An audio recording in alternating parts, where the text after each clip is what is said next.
Ever wondered what theater traditions began right here in the US? Welcome to Theater History Thursdays. This month we're taking a look at the development of American theater. Part 1 covers the early 19th century through the Civil War. While theater had always been present in the colonies, the 1828 election of Andrew Jackson as President of the United States fueled a spirit of nationalism that had been growing as the country found its footing after the Revolution and War of 1812. Hallmarks of the nationalistic movement were patriotism, optimism, and idealism, and these values were reflected in the growing American theater. From its earliest days, theater here was heavily influenced by London practitioners who arrived in the colonies on tour. Those that stayed embraced the ideas of liberty and equality, and a distinctive American theater began to emerge. Stock theater companies sprang up and used local talent to tour plays, but we also inherited a star system from Britain. By 1840, a number of nationally known actor-managers enjoyed great financial success with their own companies, touring the country with equally popular plays. Edwin Forrest was one of the first American stars to enjoy this success. Charlotte Cushman was a popular performer, and even as an out lesbian, she was praised for her fiery performances in both male and female roles. The entire Booth family, especially Edwin, who founded the Booth Theater in NYC, were lauded for their Shakespearean and other classical performances. John Wilkes Booth would become more famous for an entirely different reason: the assassination of Abraham Lincoln.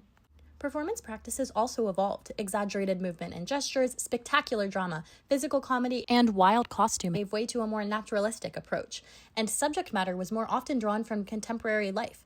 Marriage and domestic issues, class consciousness, and social problems became popular themes. Anna Cora Mowat's 1845 play Fashion, which dealt with the exploitation of shopgirls, and Dion Boucicault's 1859 play The Octoroon, which tackled the morality of slavery, began to shape the American theatrical identity. A unique part of this era of theater was child stars. Many prominent performers, such as Elsie Leslie and Cordelia Howard, came from theatrical families and got their start as children. Another unfortunately popular form of theater was minstrel shows. White actors in blackface and tattered clothing generally portrayed enslaved Black Americans as lazy, ignorant, superstitious, and hypersexual. Thomas Dartmouth Rice, known as the father of minstrelsy, developed the first widely known blackface character, Jim Crow, in 1830.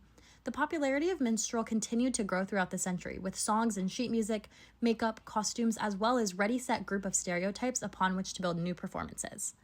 In our On Her Shoulders program, we discovered two women who had been writing and producing plays in the early 19th century in the U.S. The most notable was Mercy Otis Warren. She had published plays anonymously criticizing the British rule prior to the Revolution.